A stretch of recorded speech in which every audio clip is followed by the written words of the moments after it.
some of those things come back to haunt you over time, and stuff like that. So, I'm not really sure, but I've been through a lot. I've seen a lot. Again, like, I'm sitting here with my kids in my house.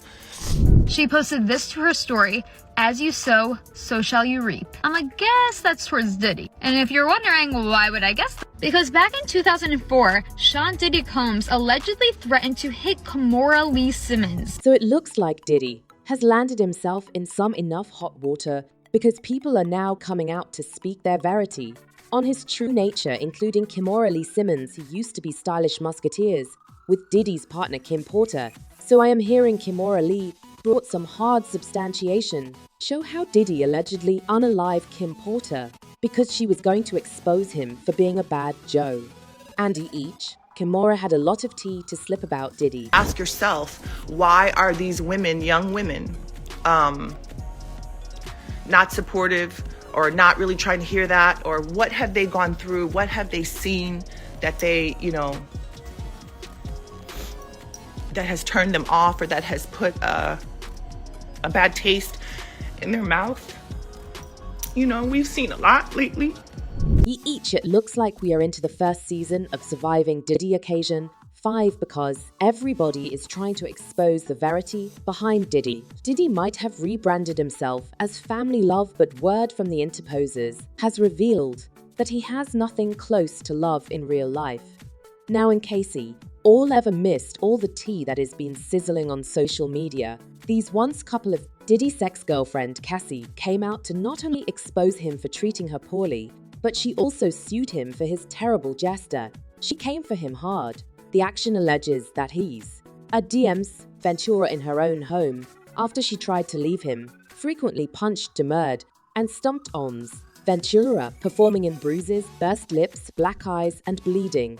Foursomes, Ventura to engage in intimate acts with manly souls while getting off on it, and rephotographing the hassles. Demanded Ventura to carry his arm in her bag just to make her uncomfortable and demonstrate how dangerous he is, and introduced Ventura to a life of inordinate alcohol and substance abuse, and needed her to land lawless conventions to satisfy his own dependencies. The action really opened our eyes just to see how poorly Cassie had it when she was dating Diddy. And heads up, it was worse than we allowed. The worst we allowed of Diddy was that he was a gay man on the down low, who had affairs with youngish men in the assiduity, and everyone was calling him gooey. And we allowed that. That might have been the worst about him. There were reports that he'd commodity to do with Tupac's murder, and he'd allegedly put a mega hit on Tupac because Tupac was about to expose him for being on the DL. But that was just enterprise. And indeed, though the police spoke to him regarding Tupac's murder, they let him go because there just was not enough substantiation to just anything on him. But like I said, there was not enough substantiation linking him to the former allegations, nor were people willing to come out to directly charge him. Well, until Cassie, and her action opened the door to so numerous other exposures. Cassie went into great detail about how poorly Diddy treated her, and she indeed had Azalea Banks agreeing with her. Andy all know how insane it's for Azalea to agree with anyone on anything. Azalea said, "This is true. One time Diddy beat her up so bad he transferred her on a 3-week holiday to Hawaii. Just so that might have been the worst about him.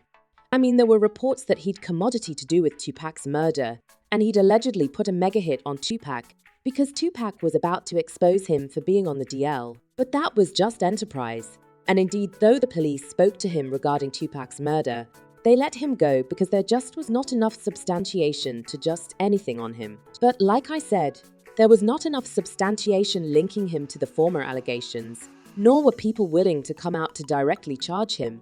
Well, until Cassie, and her action opened the door to so numerous other exposures. Cassie went into great detail about how poorly Diddy treated her, and she indeed had Azalea Banks agreeing with her. Andy all know how insane it's for Azalea to agree with anyone on anything. Azalea said, "This is true. One time Diddy beat her up so bad he transferred her on a 3-week holiday to Hawaii." Just so would see or question how her face got like that.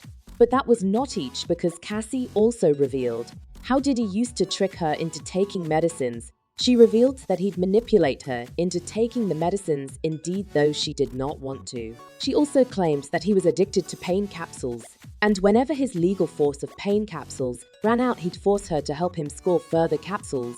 She also talked about how he was so hung up with keeping her under his control that he'd indeed go as far as to make sure her medical records were transferred to him and not her. The court document said, on multiple occasions, Mr. Combs had Ventura's particular medical records transferred directly to his dispatch address. For case, when Ventura began passing memory loss, potentially due to inordinate medicine use and/or head injuries caused by Combs's beats. As described below, her MRI results were handed directly to Ma. The action talked about a couple of times where he put hands on her, like the time they were on their way home after attending a party with Jay-Z. Mr. Combs beatens Ventura constantly in an escalade, including by remonstrating and hitting her. He forced her out of the vehicle on 5th Avenue in New York City. She was ultimately suitable to hail a hack and get to her apartment in Manhattan. There is also the time when Cassie spoke to a music director in expedience of incubating her career. It was nothing serious, just a casual discussion in the club. But Diddy got so frenetic that when they left the club, Mr. Combs, Miss Ventura, pushing her into a corner of the vehicle and stomping on her face. When the auto arrived at Mr. Combs's Hearthstone, Miss Ventura tried to run down, but Mr. Combs followed her and progressed to again protest her in the face. Miss Ventura was beaten profusely and was steered into Holmes' home, where she began to throw up from the violent incident. She also talked about how he'd force her to engage in closeness with hired manly W's because he liked to watch her be intimate with black males, with BBCs, if you know what I mean, and he got off on it. Now, Cassie claims she did not want to engage in this, but Diddy forced her to use medicines so she could get through the horror without breaking down. The action, said Mie, Combs always supplied Miss Ventura with riotous quantities of medicines ahead. Miss Ventura was given elatedness, cocaine, HB, marijuana, and alcohol in inordinate quantities during foes, which allowed her to separate during these terrible hassles. It came commonplace to get her fluids in the days after and foe to recover from inordinate substances pushed upon her. All the action went on. And I am not indeed gonna get into all of it because it's so awful on so numerous accounts. At first, Diddy tried to deny the allegations, and he did the usual addresses of how Cassie was out for plutocrat, how she was lying and trying to shake him down, and how he was not going to stand for it, and was going to be proven in court that she was lying and all of that. He released a statement through his counsel saying he vehemently denies these obnoxious and outrageous allegations. Miss Ventura's demands of $30 million, under the trouble of writing a dangerous book about their relationship, was unequivocally rejected as blatant blackmail. Despite withdrawing her original trouble, Miss Ventura has now resorted to filing an action riddled with unwarranted and outrageous falsehoods aiming to blemish Ma Combs' character and seeking a payday. Still, Cassie had the people on her side, and Diddy was getting so important counter-reaction that he chose to settle the action only after one day. The fact that he settled so snappily only made it look more suspicious to the public. But Cassie released a statement saying, "I have decided to resolve this matter amicably on terms that I've some position of control. I want to thank my family, suckers, and attorneys for their unvarying support." But just because Cassie settled and dropped the case does not mean that the worst has blown over for Diddy, because people are still talking about the situation, especially since Kimora Lee Simmons has now entered the converse to talk about Diddy and his relationship with her late BFF, Kim Porter. Now, before we get into Kim Porter, people started to add 2 and 2 together and realize just how poorly Diddy treats women, especially those he was formerly in a relationship with. An old interview from his Century Gene resurfaced, where Gene spoke about how he used to put hands on his baby Ma, and also Galmisa Hilton, to do from EPMD. That is my first idea I had, but she was not the only one, because his side piece, Gina Hewitt, also revealed that they treated her poorly. In the morning, like the first 3.5 times he was. Like the first 3 months, 3-4 months, he was really nice. But also after that, he started being an asshole. So, like I say, like the first 3.5 times he was like mean to me. So when you say mean, describe it. He was ABSA. He was like always belittling me and always like, he was like mentally, emotionally, and physically a D to me. Allegedly, he did the same thing to Kim Porter because there are several reports of how Diddy treated her. There are innumerous reports of Diddy putting hands on her, like this old interview where John spoke about how Diddy treated Kim so bad to the point where she eventually started fighting back and defended herself. One night when they were at home at Kim's house on 110th Road, he wanted to, put his hands on her in the wrong way. And Kim took one of those corkscrews and ripped his wrists up and hit in roadway. And when she did that, he'd to rush over to Luke's hospital. Turns out that Diddy had a history of getting physical with Kim, and effects were enough insane. Now some people are connecting the blotches, allowing perhaps Diddy has commodity to do with her end. Now what adds another subcast to the riddle is that Kim was about to unmask the T in a tell, all book before she passed down. And get this, right after she passed, her place got broken into, and her laptop and some other stuff went missing. Suspicious important? Well, Jaguar Wright also suggested veritably explosively at this last time when she said Kim failed from pneumonia. But there is the first coroner's report that said that she failed. It was ruled a homicide, and they set up poisons in her body to prove that she had been poisoned. They've venoms that produce heart attacks and pneumonia, such like symptoms.